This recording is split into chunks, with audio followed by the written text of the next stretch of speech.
Factory outlet Mukunda jewellers లో mega వడ్డానం sale 2.0. నమస్తే అమ్మా. నమస్తే తల్లి. అమ్మ, భీష్మ ఏకాదశి వస్తుంది కదా. అవునమ్మా. ఎందుకు ఈ ఏకాదశికి భీష్మ ఏకాదశి అని పేరు? ఈ రోజు అసలు ఏం చేయాలి? ఎలా సద్వినియోగం చేసుకోవాలి? ఏకాదశులన్నీ చాలా ప్రసిద్ధమైనవమ్మా. ఉమ్, ఏకాదశి నాడు జీవప్రజ్ఞ ఊర్ధ్వముఖంగా ప్రయాణం చేయడానికి సిద్ధంగా ఉంటుంది. ఊర్ధ్వముఖంగా అంటే పైకి నేరుగా ఓకే. వెళ్ళిపోతుంది. ఎందుకంటే భూమి మన శరీరానికి సంకేతం. ఉమ్, ఆ, సూర్యుడు ఆత్మప్రజ్ఞ, చంద్రుడు మనస్సు. ఉమ్, ఈ భూమి సూర్యుడు లంబకోణంలో ఉండి ఏది చేసినా నేరుగా మనకి అలా పైకి వెళ్ళిపోవడానికి వీలవుతుంది. ఉమ్, పైగా ఏకాదశి అంటే 11, 5 జ్ఞానేంద్రియాలు, 5 కర్మేంద్రియాలు, వాటి మీద పెత్తనం చేసేటటువంటి మనస్సు ఏకోన్ముఖంగా ఉంటాయి. జ్యోతిష్ శాస్త్రం తెలిసిన వాళ్ళని అడిగితే ఉమ్, ఇంకా చాలా వివరంగా చెప్తారు. మనలాంటి వాళ్ళకి వివరాలు ఎందుకు, విషయం చాలు. yes. ఎందుకంటే మనం జ్యోతిష్ శాస్త్ర పండితులం కాదు గనక. ఉమ్, అటువంటి ఏకాదశి నాడు మనం గనక ఏది చేస్తామో అది మనకి అత్యధికమైనటువంటి ఫలితాన్ని ఇస్తుంది. ఎందుకు అంటే మనసంతా దాని మీద కేంద్రీకరించడానికి వీలవుతుంది గనక, ఉమ్, మనసు పెట్టి చేయడానికి అవకాశం ఉన్నటువంటి రోజు. అటువంటి 24 ఏకాదశుల్లోనూ కూడా ఈ ఏకాదశికి, మాఘమాసంలో వచ్చే శుద్ధ ఏకాదశికి భీష్మ ఏకాదశి అని పేరు. అమ్మా. దీనికి ఏం చెప్తారంటే భీష్ముడు ఈ రోజు శరీరాన్ని వదిలాడు అని చెప్తారు. ఓ, కానీ వాస్తవం అది కాదు. కాదమ్మా. భీష్మ అష్టమి. ఉమ్, ఏదైతే మనం రథసప్తమి చేస్తామో ఉమ్, ఆ రథసప్తమి మర్నాడు వచ్చేటటువంటి అష్టమి భీష్ముడు శరీరం వదిలిన రోజు. మరెందుకు ఈ మిస్కన్సెప్షన్? ఎందుకు చెప్తారు అంటే, ఒకళ్ళు ఏం సమన్వయం చెప్పారంటే, ప్రతిదానికి ఏమంటారు, బట్టతలకి బోడిగుండుకి ముడిపెట్టేసి మేమే పండితులం అని చెప్పాలనుకుంటూ ఉంటారు కొంతమంది. ప్రశ్న అడిగారు అనుకో అమ్మా, అడిగిన వాళ్ళు లోకువైపోతారు. ఈ చెప్పేవాళ్ళు వీళ్ళకి ఇష్టం వచ్చిన పైత్యం అంతా చెప్పేయచ్చు కదా. అడిగిన వాడు వినాలి కదా. ఉమ్, అంచేత ఏమంటే పంచప్రాణాల్లో రోజుకో ప్రాణం చొప్పున వదిలేట. అష్టమి, నవమి, దశమి అలా వచ్చి ఏకాదశి. ఏకాదశి.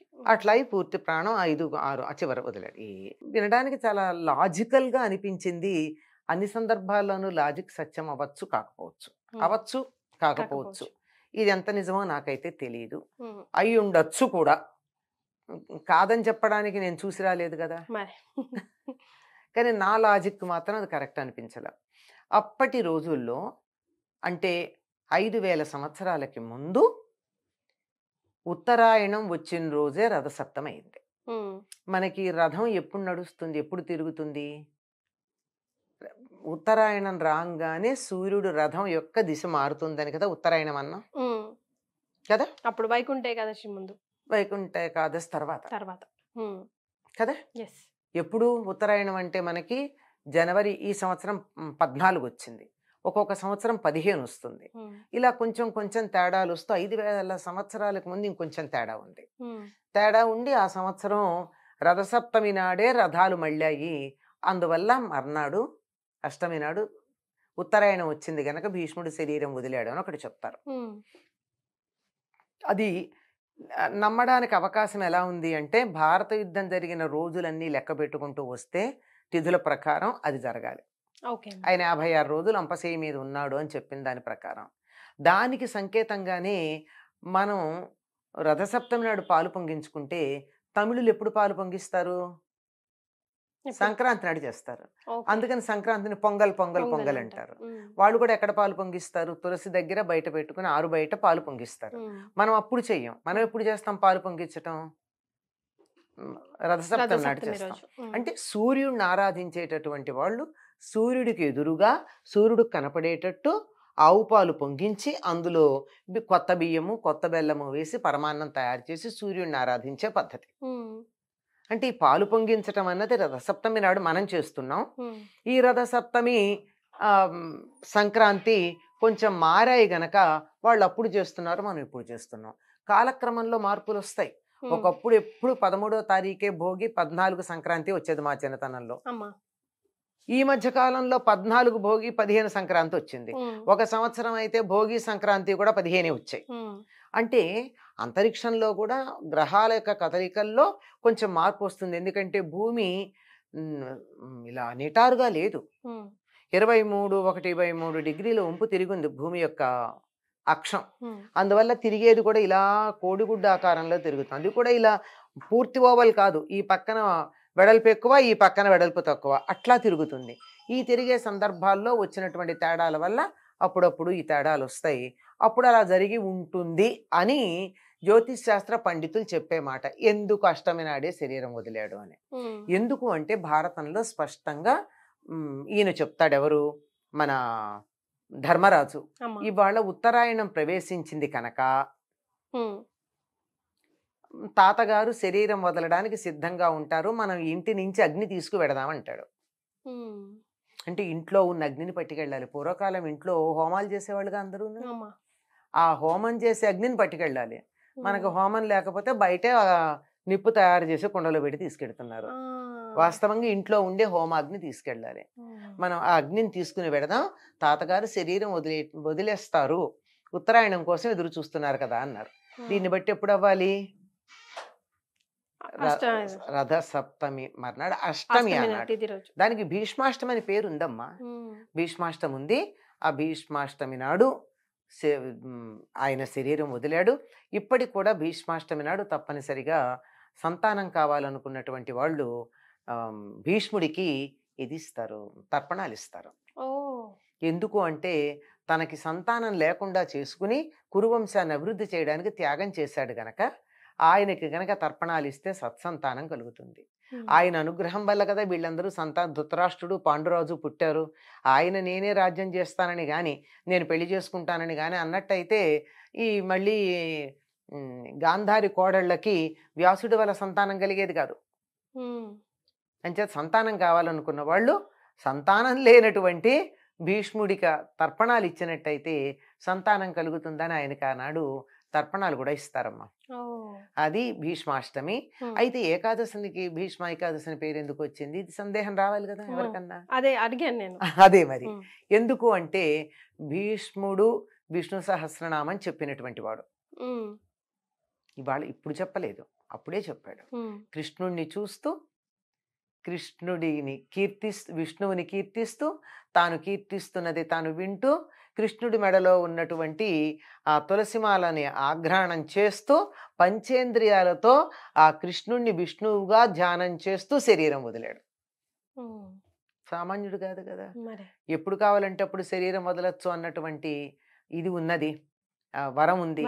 ఆ వరాన్ని ఈ విధంగా వినియోగించుకున్నటువంటి వాడు కనుక అది ఏకాదశికి అయితే బాగుంటుంది అని మన వాళ్ళు ఏకాదశి నాడు చెప్పడం. ఎస్, కానీ అనంతమైన ఫలితాలు వస్తాయని మీరు ముందుగా చెప్పారు కదమ్మా, మరి మనం ఎలా వాటిని? అందుకే భీష్మ ఏకాదశి నాడు తప్పనిసరిగా విష్ణు సహస్రనామ పారాయణ చేయాలంటారు. ఎందుకంటే భీష్ముడి ద్వారా మనకు అందింది. భీష్ముడు కృష్ణుడిని చూస్తూ చెప్పినటువంటిది అది. అందువల్ల మనం ఎన్ని ప్రయత్నాలు చేసినా ఏం చేసినా ఎందుకమ్మా మన తాపత్రయాలన్నీ?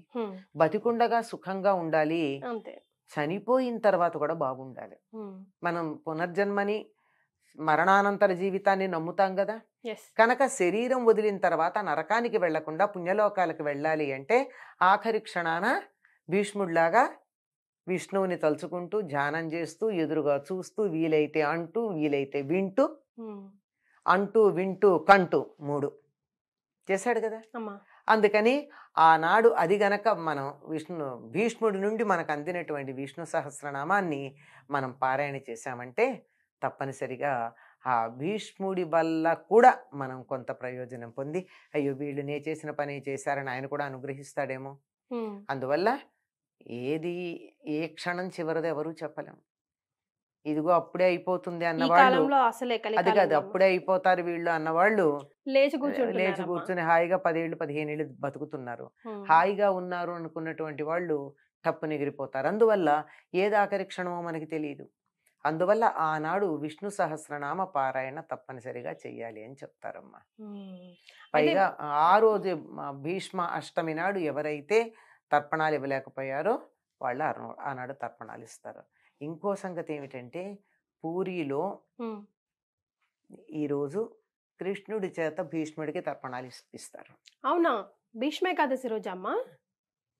ఓ, ఓకే. భీష్మాష్టమి నాడు పూరిలో కూడా ఆ జగన్నాథ స్వామి భీష్ముడికి తర్పణాలు ఇస్తాడు. ఓ, సో మనం కూడా అలా ఇచ్చుకోవచ్చమ్మా? ఇచ్చుకోవచ్చమ్మా, మంచి సంతానం కలుగుతుంది. ముఖ్యంగా కొడుకులు లేని వాళ్ళు ఆ రోజు గనక ఆయనకు తర్పణాలు ఇచ్చినట్టయితే సంతానం కలుగుతుందని చెప్తారు. ఓకే. అయితే ఇప్పుడు ఏకాదశి అనగానే మనకు ఒంటిపూట భోజనం ఉమ్. బాగా ప్రాశస్త్యం కదమ్మా. మరి ఒంటిపూట భోజనం ఏంటమ్మా, ఏక అసలు ఆ రోజు పూర్తి ఉపవాసం ఉండడం మంచిది. అసలు ఏం తినకుండా 15 రోజులకు ఒకసారి ఉపవాసం ఉంటే ఆరోగ్యం బాగుంటుందని చెప్పి ఆటోఫాగి అనేటటువంటి సిద్ధాంతం మీద నోబెల్ ప్రైజ్ తెచ్చుకున్న ఓషినోరో చెప్పాడు కదా. ఉమ్. అది మన వాళ్ళు ఏకాదశి నాడు పెట్టారు 15 ఎప్పటి రోజులకు నుంచో ఒకసారి. అది. అదే మరి. ఇప్పుడు కొత్తగా పుస్తకాల్లో చదివితే ఉమ్. మనకి ఇప్పుడు హ్యాపీ. రేపు ఎప్పుడో వాళ్ళ పరిశోధన చేసి ఆ 15 రోజులకు ఒకసారి ఉండే ఉపవాసం కూడా ఏకాదశి చేయండి ఇంకా బాగుంటుందని తర్వాత ఎవరో నోబెల్ ప్రైజ్ తెచ్చుకుంటారు. ఇప్పుడు మన వాళ్ళే తెచ్చుకుంటే బాగుండు. ఇది ఇది విన్నవాళ్ళు ఎవరైనా పరిశోధన చేసి తెచ్చుకుంటే. Yes, right. చాలా సంతోషం అమ్మా, ధన్యవాదాలు. నమస్తే.